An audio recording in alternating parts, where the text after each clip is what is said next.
எத்தனை பேர் வீட்டில் பெட்ஸ் வளர்க்குறீங்க? ஜஸ்ட் பெட்டாக மட்டும் இல்லாமல் வீட்டில் ஒருத்தராக குழந்தையா வளர்க்குறது.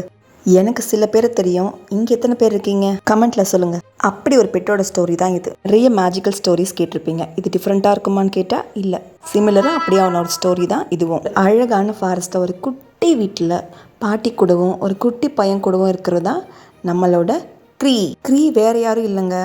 இங்கே பார்க்க போகிற ஹீரோவே இவர் தாங்க க்ரீ. செல்ல பன்னிக்குட்டி, பாட்டியோட செல்லம், டோலுவோட செல்லம். நம்ம க்ரீ ரொம்ப இன்டெலிஜென்ட். ஸ்டோரியில் மட்டும் இல்லைங்க, பிளானட்லி இன்டெலிஜென்ட்டான அனிமல்னா அது இவர் தானா பார்த்துக்கோங்களேன். ரொம்ப இன்டெலிஜென்ட்டாக ஒரு 3 இயர்ஸ் பேபிக்கு இருக்கிற நாலேஜ் இவருக்கு இருக்குமா.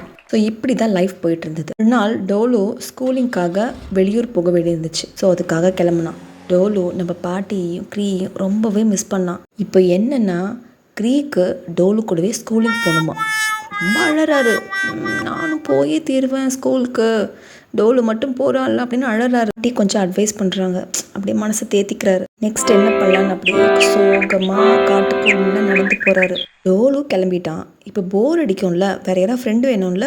ஸோ அப்போ தான் ஒரு குட்டி ரேபிட்டை மீட் பண்ணுறாரு.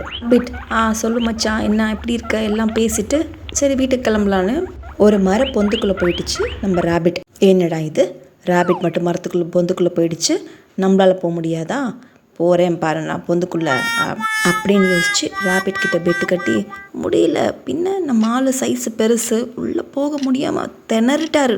அப்புறம் ஒரு வழியாக ரொம்பவே கஷ்டப்பட்டு மூச்சு இறக்க உள்ளே போனவர் அப்பா அப்படின்னு வெளியவும் வந்து சேர்ந்துட்டாரு. இதுக்கப்புறம் இந்த மாதிரி தப்பை செய்யவே கூடாது குமார் அப்படின்னு முடிவு எடுத்து அங்கேருந்து கிளம்பிட்டார். அடுத்து யார் அப்படின்னு தேடிக்கிட்டே போகிறார் நம்ம ஆள். ஆமாங்க, இதை பார்த்தா நம்ம எல்லாருக்குமே சந்தோஷம் வரும். அப்படியாப்பட்ட ஒரு ஆள் தான் நம்ம அடுத்து பார்த்தாரு க்ரீ. அதாங்க பட்டர்ஃப்ளை. கலராக நிறைய பட்டர்ஃப்ளை பார்த்த உடனே ஒரே ஆசை, அதுங்க மாதிரி நம்மளும் பறக்கணும்னு. முடியாதுல்ல. இது எல்லாத்தோட க்ரீக்கு பிடிச்ச ரொம்ப சந்தோஷமான விஷயம் ஒன்று இருக்குது. என்னது? அதுதான் சேத்துல விளையாடுறது. பார்த்தாச்சு, இறங்கியாச்சு, அப்புறம் என்ன, ஒரே ஆட்டம்தான். ஆனால் கண்ணை கட்டுதே, என்ன பண்ணுறது அப்படி யோசிச்சுட்டே இருந்தார் க்ரீ. திடீர்னு சேத்துல பலன்னு ஏதோ லைட்டு மாதிரி பார்த்தாரு. நம்மளால தான் இன்டெலிஜென்ட் ஆச்சு, பார்த்துடலான்னு இறங்கிட்டாரு. அந்த லைட் எங்கே போதோ அது பின்னாடியே ஃபாலோ பண்ணார். சரி தொட்டு பார்க்கலாம், அது எப்படி இருக்குது, அது என்ன ஆகுது, ஏதாச்சும் ஆகிடுமா அப்படின்னு ஒரு பயம். சரி இருந்தாலும் தொட்டு பார்த்தலான்னு நினச்சேன். லைட்டை தொட போகிறப்ப அது ஒரு இறகு மாதிரி, கலராக மின்னுற ஒரு இறகு, ஃபெதர்ஸ்ன்னு சொல்லுவோம்ல, அந்த மாதிரி இருந்துச்சு. சரின்னு கையில் எடுத்து பார்க்கலான்னு தொட்ட உடனே சும்மா பலன்னு ஏதோ ஒரு மேஜிக் நடக்குது ஃபீல் பண்ணாரு. பார்த்தா நம்ம க்ரீக்கு ஃபெதர்ஸ் வந்துருச்சுங்க, சும்மா கலரா. அவ்வளோதான், நம்ம ஆள் தரையை விட்டு கொஞ்சமாக மேலே பறக்க ட்ரை பண்ணுறாரு. நடக்கிறப்பவே அப்படி, பறக்கிறப்ப சொல்லணுமா, பறக்கிறாருப்பா, உலகத்தையே சுற்றி பார்க்கணும்னு பறக்கிறாரு. கண்ணே தெரியல, ஒரு இடத்த விடலையே.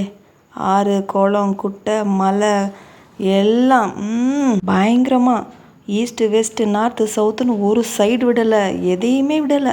சும்மா பறக்கிறாருன்னா பாருங்களேன். ரெக்க வந்துருச்சு, இனி நம்ம ஏன் கீழே இறங்கணும், இப்படியே பறந்துகிட்டே இருக்கலாமே அப்படின்னு யோசிக்கிறாரு. என்னைக்கானாலும் கீழே வந்து தானே ஆகணும். நம்மால் அதை யோசிக்கலைங்க.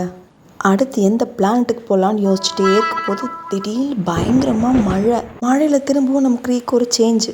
திடீர்னு ரெக்கையெல்லாம் விழுதான், கலர்ஸ்லாம் மறையுதான், பறக்கவே முடியலையா. காற்றுல அப்படியே தரையை நோக்கி பறந்து வருதான் நம்ம க்ரீ.